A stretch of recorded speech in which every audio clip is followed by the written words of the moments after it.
Now, the ABC 7 News I-team also uncovered millions of dollars of PPE left outside in San Mateo County in the rain. Today, the Board of Supervisors took formal steps to put this controversy behind them, but not before the county manager faced some tough questions. ABC 7 News I-team reporter Dan Noyes has the story.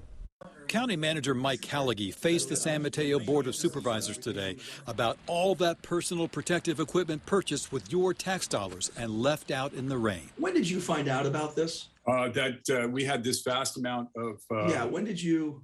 When were you first notified? When ABC contacted me. Less than 2 weeks ago, I found thousands of boxes of PPE soaking in the rain at the San Mateo Event Center, many collapsing into the puddles, gowns, face shields, goggles, and more. I reported the event center moved the supplies outside last September to make space for a weekend software conference.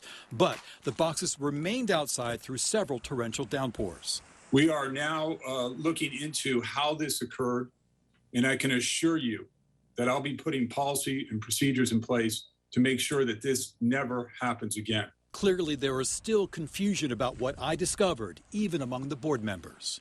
I think the most important thing to remember is that this was not hospital quality. This is not something that patients in our county hospitals will go without because it wasn't of that grade. But I did find boxes of disposable operating room gowns and many more isolation gowns that medical personnel use when seeing patients.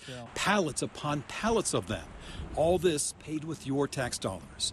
Also, the board discussed another of my reports. More than 500,000 hospital gowns kept in the parking lot at Seton Medical Center in Daly City. I have no idea or understanding if any of that stuff there was stuff that we gave Seton or any other hospital. You're absolutely right. We were in the early days really trying to provide for everyone to make sure that everyone had PPE and that no one went without. Callaghy told the board his office will check with hospitals to make sure they're storing any PPE provided by the county properly. We can certainly investigate that more.